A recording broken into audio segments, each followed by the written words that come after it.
introduce Rozilla Adhimbo, Program Manager, Environment, Climate Change, Monitoring and Evaluation Manager at Africa Council of Religious Leaders,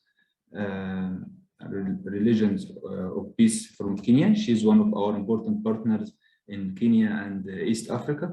She is very specialized in combating hate speech, depending on the role of religious leaders in Africa. We will happy to listen to her experience. Rozilla, good evening. Good afternoon, sorry. Oh, good afternoon, everybody. I'm so sorry. I've joined you a little bit late. I've been trying to connect for the last 2 hours, but at long last, I'm here. It's okay. Thank you okay. for having me. Yes. Okay, thank you very much. And we are, you don't, sorry, Rozilla, okay. Your experience, what do you think about the role of religious leaders in African countries in combating hate speech, including young people, of course, rather than excluding them or leaving them as a berry to the extremist groups? Please, you have 15 minutes. Okay, okay, Pasha, thank you so much. Indeed, religious leaders have a very, very instrumental role to play in ensuring inclusion of youth, inclusion of women, inclusion of everybody in as far as combating hate speech in Africa is concerned. One very, very obvious fact is that religious leaders are trusted within our different African countries and even in the world. They are trusted as leaders with authorities within the religious bodies that they head, and because of that,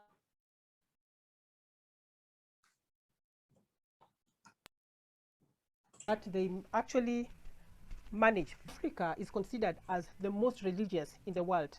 If you compare to the entire population of the world, Africa is the most religious.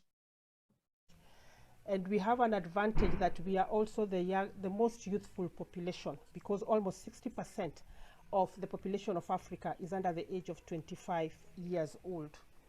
So for that reason, religious leaders, as we all know, they have their traditional roles, the traditional roles of encouraging people, raising awareness, providing guidance how to live our own lives.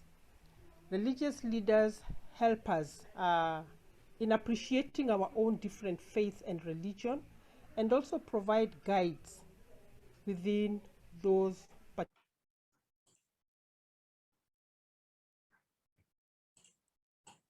particular mandates. And very, very important,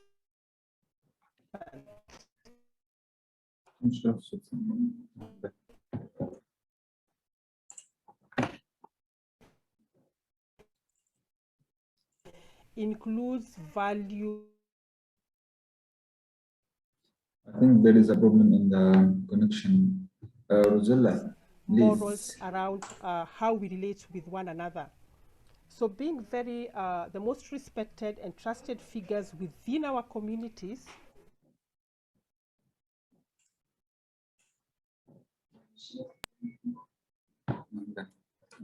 trusted including political leaders who normally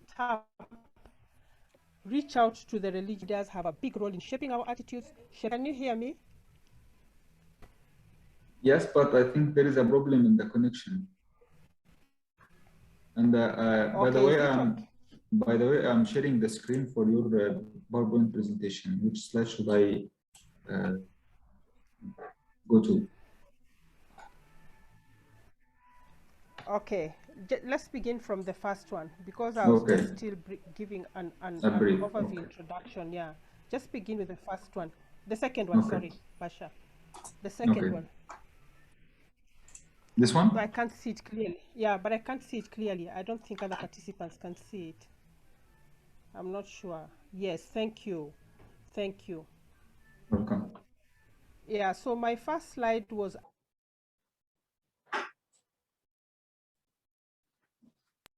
actually just to highlight a few commonalities. We have a lot in common as Africans undergo in terms of the opportunities we have, in that we have a lot of natural resources that we also share, our economic challenges, our culture, and also languages, which are very, very common within our continent in Africa. Please move to the next slide.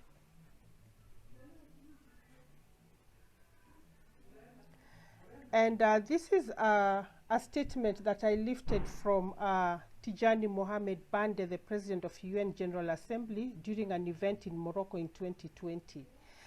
And it says that it was in reference to COVID-19 pandemic, that the outbreak has resulted in the spread of stigmatizing and discriminatory actions towards specific groups and communities.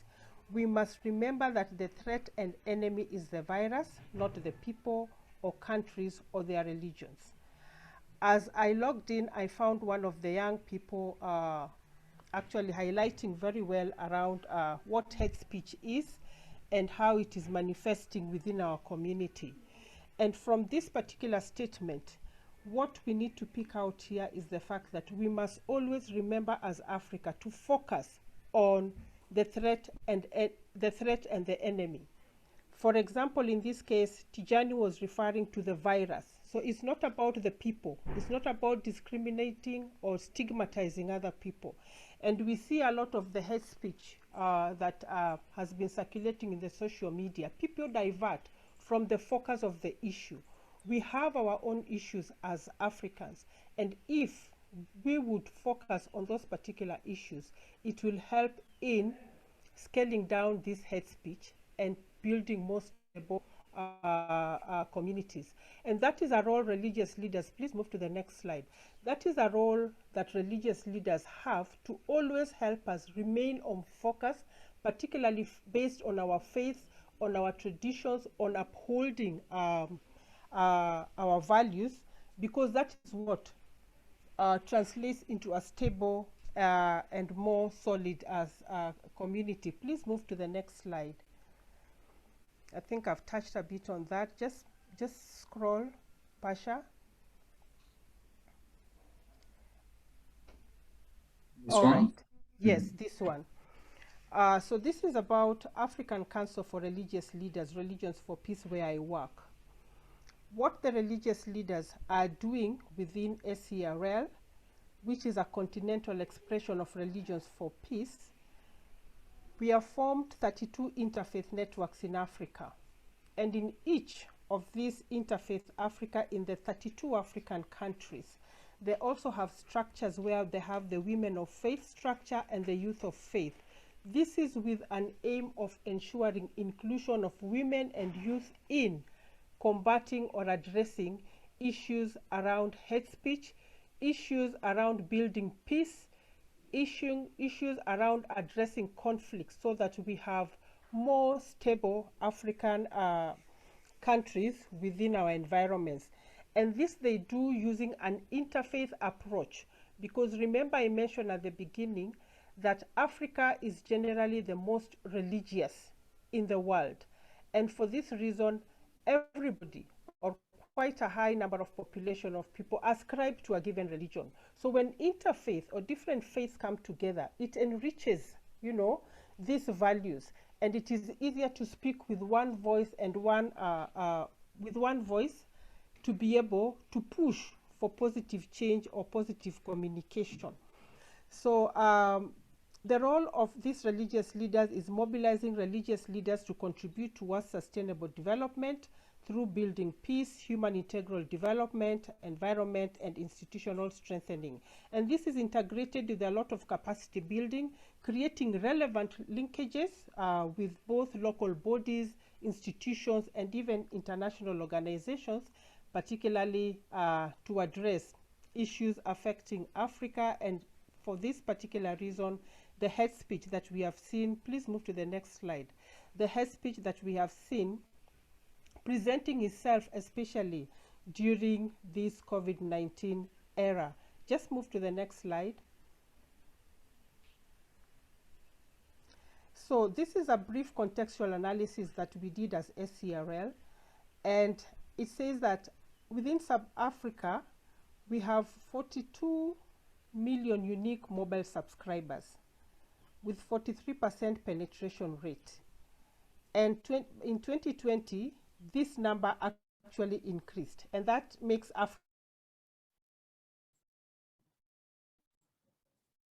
Africa the fastest growing mobile market. The associated rise of smartphones. As SCRL that I work for, we are constantly devising means to reach and connect online with a growing pool of younger netizens. And this has made us to come up with necessary adjustment to enable it make better use of electronic and social media. And we work, or religious leaders have that role of relying or bringing in the youth to be able to push their voices using these social media tools, be it the WhatsApp group, be it the Facebook, be it the tweets, the Twitters, the tweets, etc. And youth are also, we also build their capacity to be able to counter some of this misinformation that may present themselves in the various social media tools, because we know youth are very, very active. And if there's no control, then that is how we see all this hate speech spilling out and translating into conflicts and insecurities from time to time. But with the presence of the youth in faith, because I'm talking about religious leaders working, the way we work with the youth in faith within our structures, these youth are also instrumental as religious leaders to be able to also push some of these messages, or countering some of these messages, iced with the faith values and the morals that is expected of us within Africa. Just move to the next slide.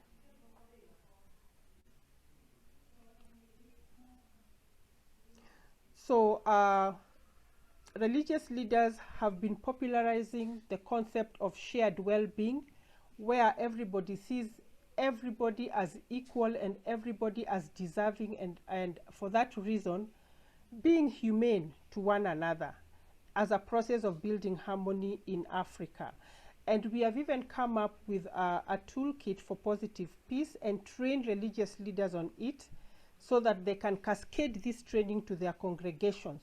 And that cascading is very, very important, so that people think almost the same, and thinking the same means being very, very positive towards one another and sensitive even in the kind of communication we relay out there whenever we have issues, or whenever, or if there are no issues at all, but in a bid to always have facts right and share facts right out there.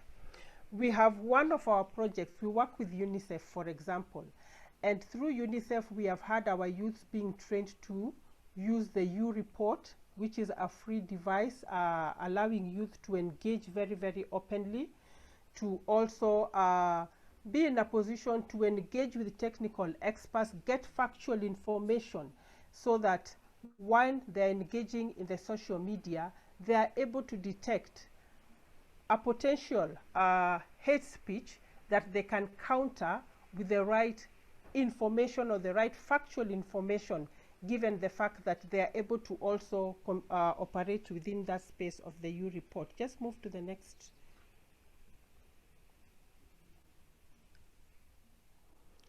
Yeah, so this is what I was saying. We have leveraged on our partnership with UNICEF to address human integral development. So the U report is a mobile empowerment program, and it connects young people and communities all over the world to information that will change their life and influence their decisions.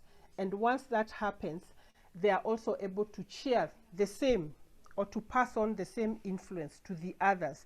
And that is going a long way, particularly within Eastern and Southern Africa region, where we started it, or we started involving our youth to be part of this. And we are seeing a lot of change and attracting a lot of youth to also engage within this tool. So the youth have remained in engagement with one another across the continent on issues common to them, And remember some of the issues, the common issues I mentioned in the first slide. Many of them also affect the youth, for example, unemployment. And within this tool, as I've said, they also link with experts to be able to get factual information that they can use to counter misinformation and even create awareness around issues that portend positive values. The next slide, Basha. Just the next one. Next.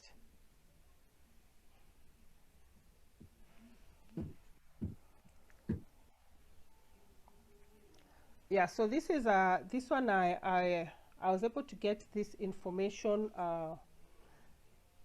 on the global proposed actions on hate speech for religious leaders between 2016 and 2018. It was about, first of all, the UN Addis Ababa meeting by religious leaders.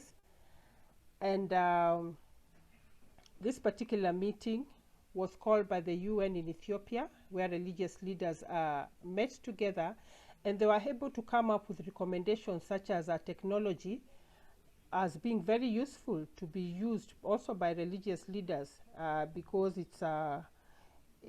should now be pushed. Religious leaders have a role to ensure that even minorities are able to access this technology, particularly during the pandemic now, and address political manipulation of religion, explore ways to define and manage the phenomena that exacerbates hate speech, and engage governments. So they concluded that it was essential for UN to continue to engage governments in countering and addressing hate speech as a way to support the work of religious leaders or faith-based organization work.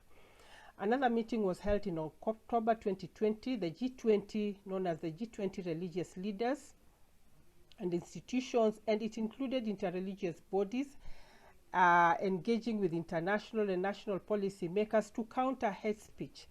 But more partnership, what came out of this meeting is that more partnerships, more relevant partnerships needs to be built so that some of the recommendations from the G20 Interfaith meeting can be able to be pushed forward to address hate speech. And then in February 2021 was the UN Vienna Meeting, and that one was an expression of unity between religious leaders and the non-religious leaders, and they clearly demonstrated on how to address hate speech and incitement to violence that could lead to atrocities. This is just to show you how relevant religious leaders are, and they are recognized even by the UN. And we know the 17 SDGs, nobody should be left behind. So the religious leaders bring along with them the values lacing around these SDGs to be able to ensure that everybody is involved, and they also play a role in ensuring that the SDGs are realized. The next one. I'm almost done. Yes, so of course, there was a very nice definition of hate speech when I joined in, the young lady who was making a presentation. And it is becoming a global phenomena in spreading misinformation. And now that we have more men and youth increasingly involved in use of social media to disseminate messages, this is an opportunity to make sure that they are included by religious leaders to be part of countering misinformation and disinformation. So religious leaders and academicians also need to partner together and develop an African homegrown framework in addressing hate speech. We don't need to be given a framework from outside Africa. They are our own issues. We know our languages. We know our, how we speak to one another. We know our culture. So we need, religious leaders have a role now to also partner with science, the academicians, and develop homegrown framework in addressing hate speech. Let's move to the next one. Pasha, next one.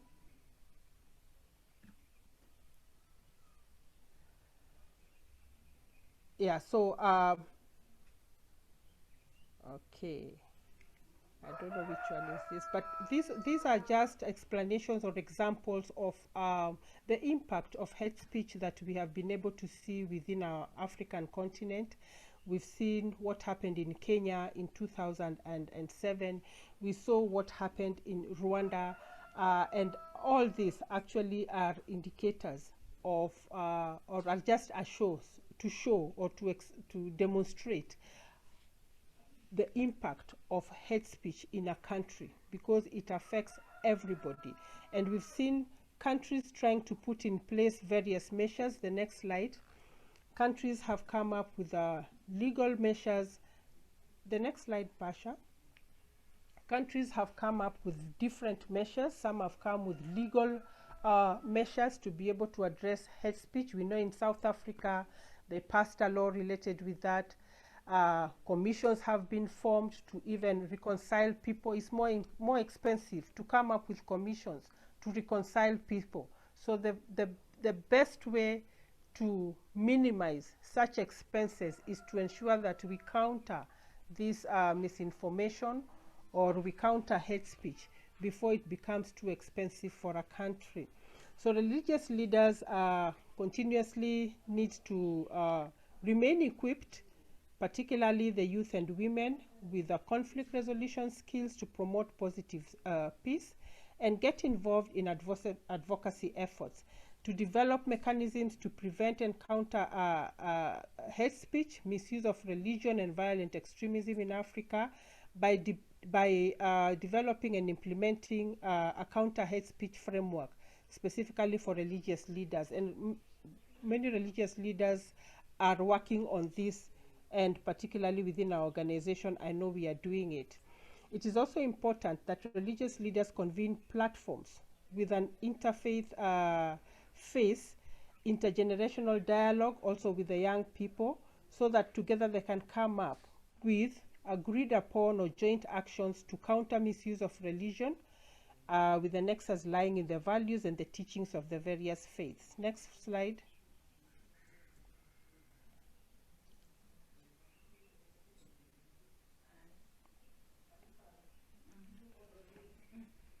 Yeah, so this is about activating young people through virtual platforms, because that is the language they now understand best, and they are the best ambassadors to actually work with, to be able to pass on some of these values that are passed on to them by the more senior religious leaders. Religious leaders need to be supported to engage in electoral processes. They need to participate in electoral processes and reforms.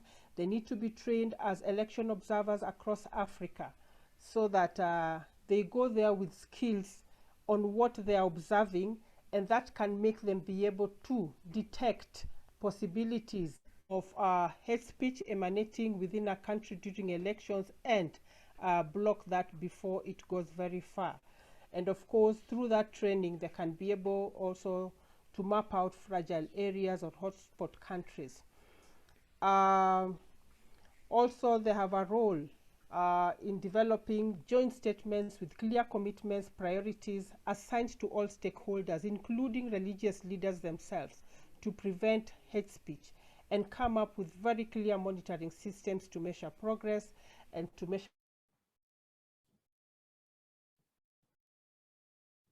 what works and what does not work well, so that continuing or countering hate speech. The next one.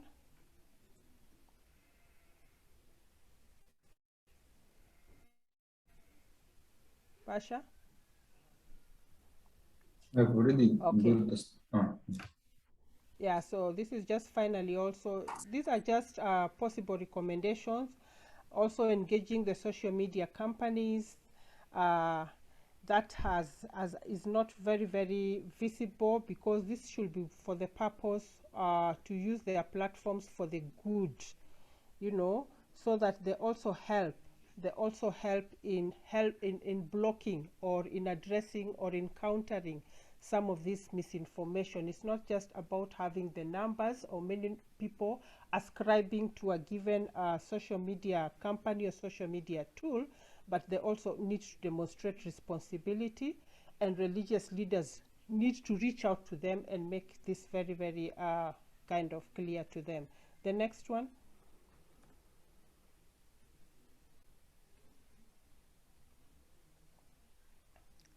Okay, this is just about United Nations also need to consider creating safe space to discuss ways in which religious leaders can be able to counter and address hate speech, so that there's that commonality, there's that common understanding.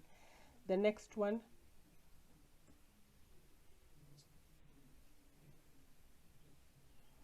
So these were just examples of legislations. I think I mentioned some of them: Kenya, South Africa, and of course the AU.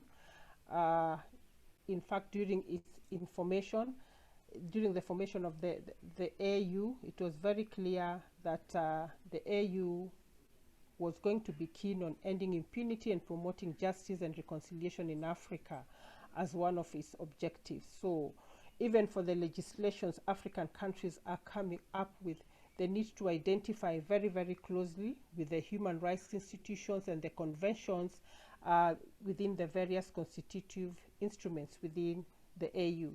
The next one.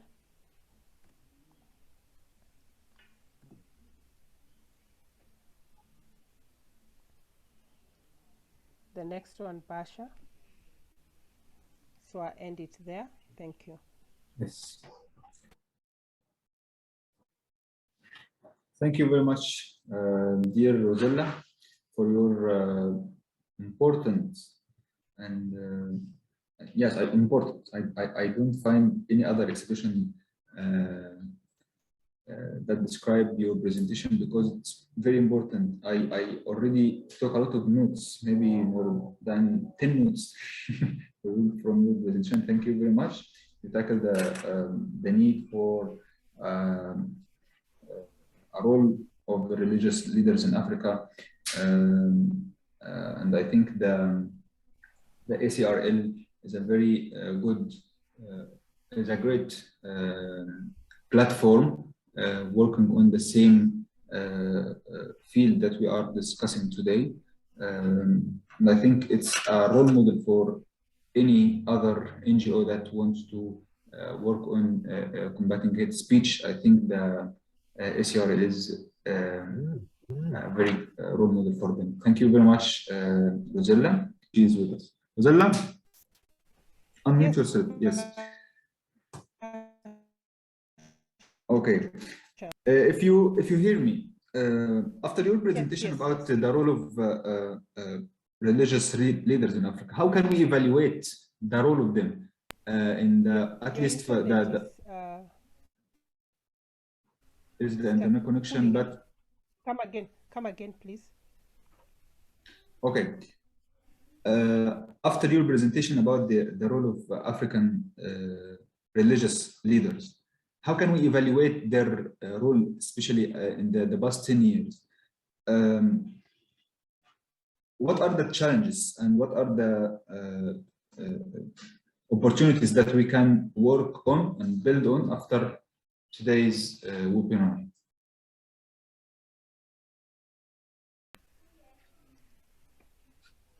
I hope I got the question right. Let me respond in the way I have understood it. Indeed,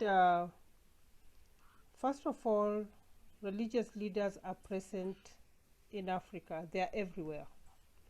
And through like the interfaith or interreligious councils we have in 32 African countries, we have that opportunity to work with them or to involve them at national level. We also have an opportunity to work with them or involve them at regional level, because we also have the regional hubs. We have formed the interfaith networks in such that West Africa Interreligious Council or Interfaith Networks have the Western Hub. We have the Eastern Hub in East Africa. We have the Central Hub. We have the South African Hub. And they all have coordinators. They have religious leaders who coordinate them. So it's easier to involve them in issues affecting a region around hate speech or issues unique to a country at national level. At the same time, we have the Africa Interfaith Youth Network across the entire Africa. We have a whole body of young people within the interfaith structure. And this is also a good opportunity to interact with them, work closely with them, involve them.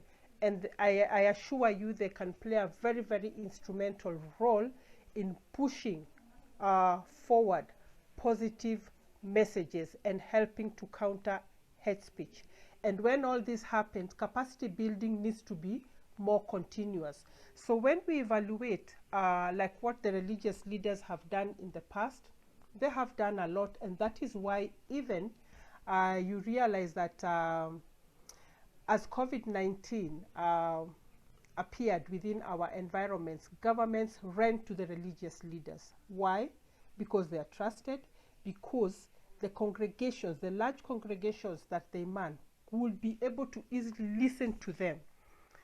We all are aware that most of our communities, we don't trust our governments. We don't trust our governments in Africa because of the corruption, because of the failed democracies here and there, or in most African countries.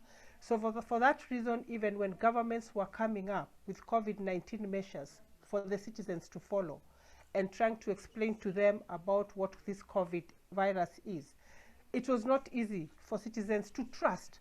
But when they brought in the religious leaders, who as African Council for Religious Leaders, we made sure that they would pass on messages, help the government to educate the masses within the congregations. And we've been able to see what has happened. Many people were able to adhere to the various measures that were put across. So for us, that is an achievement, and that is evident of how important religious leaders are. So very important in advocacy and even in creating awareness.